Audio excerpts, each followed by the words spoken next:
Bismillahirrahmanirrahim. Assalamualaikum warahmatullahi wabarakatuh. Saya Muhammad Rizal Arfan dengan nomor NIM C03219022, Prodi Hukum Pidana Islam kelas A.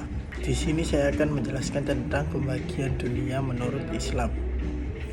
Pembagian negara dalam Islam, perbedaan syariat dengan nabi-nabi sebelumnya yang bersifat lokal dan temporal.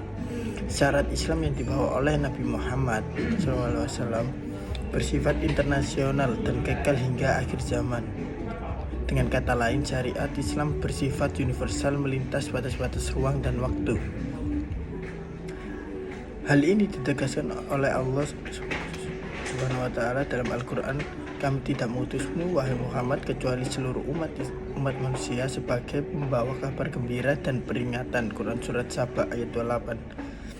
Meskipun Al-Quran mengklaim syariat Islam bersifat kekal dan universal, Al-Quran juga mengaku kebebasan manusia tidak menerima sepenuh hati dan menolaknya dengan penuh kesadaran tanpa merasa dipaksa. Dalam surat Al-Kahfi ayat 18, Allah memerintahkan kepada Nabi Muhammad SAW yang menyampaikan kebenaran Islam. Karena itu, siapa yang mau beriman silakan, dan siapa yang ingkar juga silakan. Dalam ayat lain pun menegaskan bahwa masalah iman seseorang adalah urusan Allah. Nabi sendiri pun tidak berhak memaksa seseorang lain mengikuti beliau. Kalau Tuhanmu menghendaki, pastilah semua manusia bumi ini akan beriman. Apakah engkau memaksa manusia sehingga mereka beriman? Quran Surat Yunus ayat 10. Dari ayat di atas dapat dipahami bahwa secara ideal isyarat syariat Islam memang ditujukan untuk segenap manusia menerima kebenaran Islam. Konsekuensi logis dari hal ini adalah bahwa syariat Islam tidak dapat diberlakukan untuk seluruh manusia. Berdasarkan kenyataan ini, jumhur ulama membagi negara yang merupakan alat kekuasaan dalam menerapkan hukum Islam kepada dua bagian, yaitu Al-Islam dan Al-Harb. Sementara itu, ulama Syafi'iyah menambah kategori Dar al-Ahad di samping keduanya. Para ahli fikih mazhab Syiah Zaidiyah mengistilahkan Dar al-Waqfuntu dan Dar al-Islam dan Dar Fasikuntu dan Dar al-Harb. Sedangkan kelompok Khawarij sekte Badi'ah menamakan Dar al-Islam dengan Dar al-Tauhid. Meskipun mayoritas penduduk musyrik atau munafik, selama menganut Islam tetap melaksanakan kegiatan keagamaan mereka secara terang-terangan dan aman. Darul Islam. Imam Abu Hanifah pada 80-150 Hijriah membedakan Darul Islam dan Darul Harbi berdasarkan rasa aman yang dinikmati penduduknya. Bila umat Islam merasa aman dan adhum dalam menjalankan aktivitas keagamaan mereka, maka negara tersebut termasuk Darul Islam. Sebaliknya, bila tidak ada rasa aman untuk umat Islam, maka negara itu termasuk kategori Darul Harb.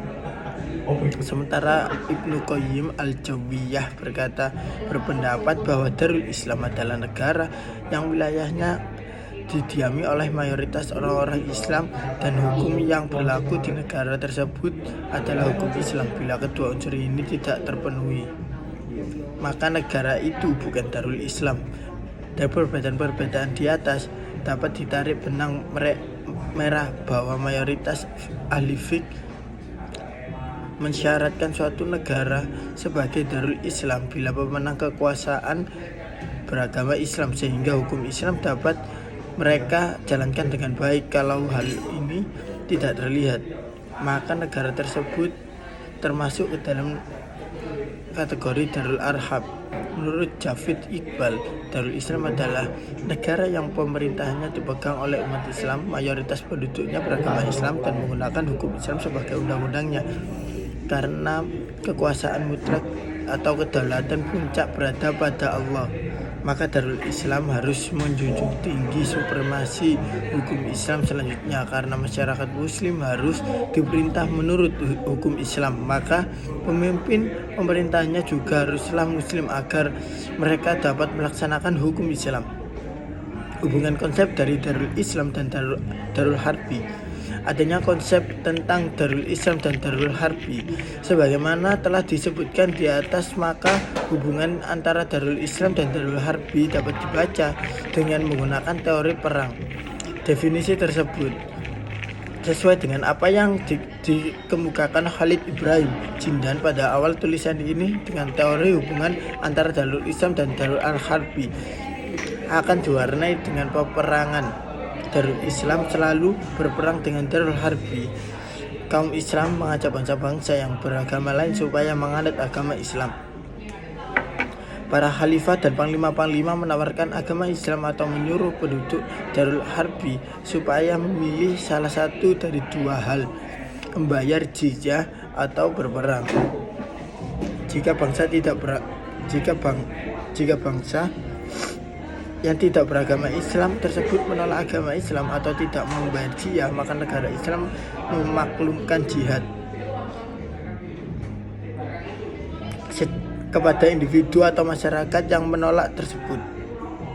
Jihad menggambarkan hubungan perang yang biasa antara kaum Islam dan bangsa-bangsa yang beragama lain. Jihad ini merupakan alat negara untuk mengubah Darul Harbi menjadi Darul Islam.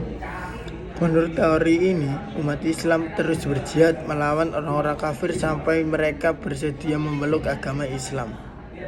Perdamaian abadi antara wilayah Islam dan kawasan perang tidak diizinkan, hanya konklusi gencatan senjata yang mungkin ada, dan ini pun semata-mata berlaku untuk 1, 2, atau menurut salah satu mazhab paling lama dalam 10 tahun. Di samping jihad, umat Islam menggunakan negosiasi, arbitrase, dan perjanjian damai dalam hubungan mereka dengan orang-orang yang tidak beriman.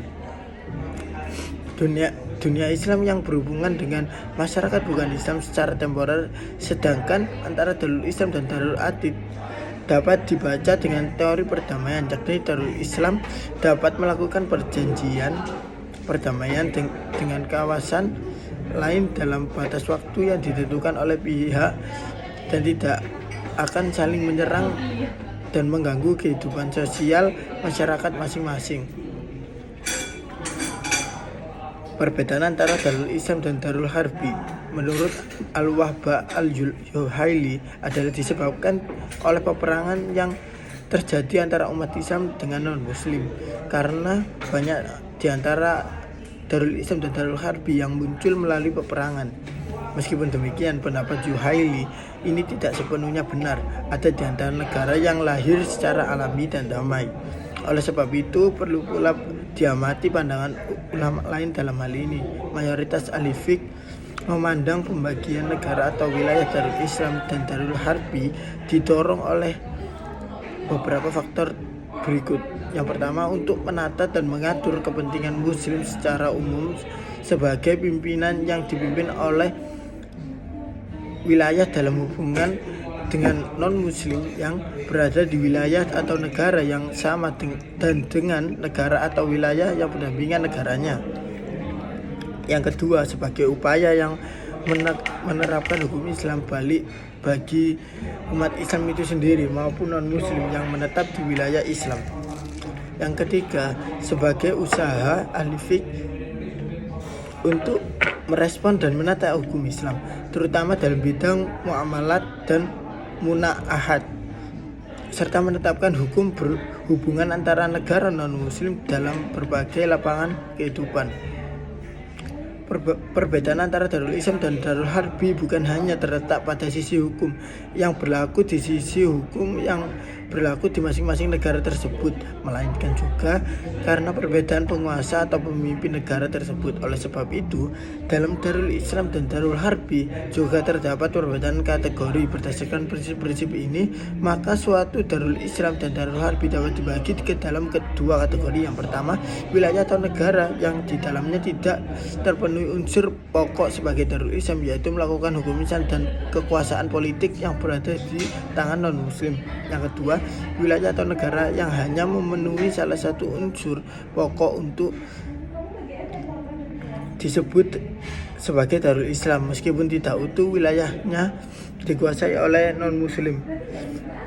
Dan hukum yang berlaku pun bukan hukum Islam, namun umat Islam yang menetap di negara tersebut diberi kelonggaran untuk melaksanakan sebagian umat Islam, sehingga dapat disebut Darul al-Islam menurut Abu Hanifah.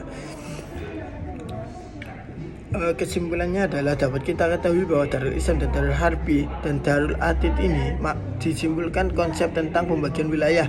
Dari yang pertama yaitu Darul Islam, Darul Harbi dan Darul Atid ini hasil dari ijtihad para fuqaha di antara Darul Islam, Darul Harbi dan yang muncul melalui peperangan. Meskipun demikian, pendapat Juhaili ini tidak sepenuhnya benar. Ada di antara negara yang lahir secara alami dan damai. Oleh sebab itu, perlu pula diamati pandangan ulama lain dalam hal ini. Mayoritas ahli fiqh memandang pembagian negara atau wilayah Darul Islam dan Darul Harbi didorong oleh beberapa faktor seperti untuk menata dan mengatur kepentingan muslim secara umum sebagai pemimpin yang dipimpin di suatu wilayah dalam hubungan dengan non-muslim yang berada di wilayah atau negara yang sama, dan dengan negara atau wilayah yang berdampingan dengannya, dan sebagai upaya untuk menerapkan hukum Islam baik bagi umat Islam itu sendiri maupun non-muslim yang menetap di wilayah Islam, serta sebagai usaha ahli fiqh untuk merespon dan menata hukum Islam terutama dalam bidang muamalah dan munakahat, serta menetapkan hukum hubungan antara negara non-muslim dan dalam berbagai lapangan kehidupan sehari-hari. Dari saya itu saja, kurang lebihnya mohon maaf bila ada salah kata. Wassalamualaikum warahmatullahi wabarakatuh.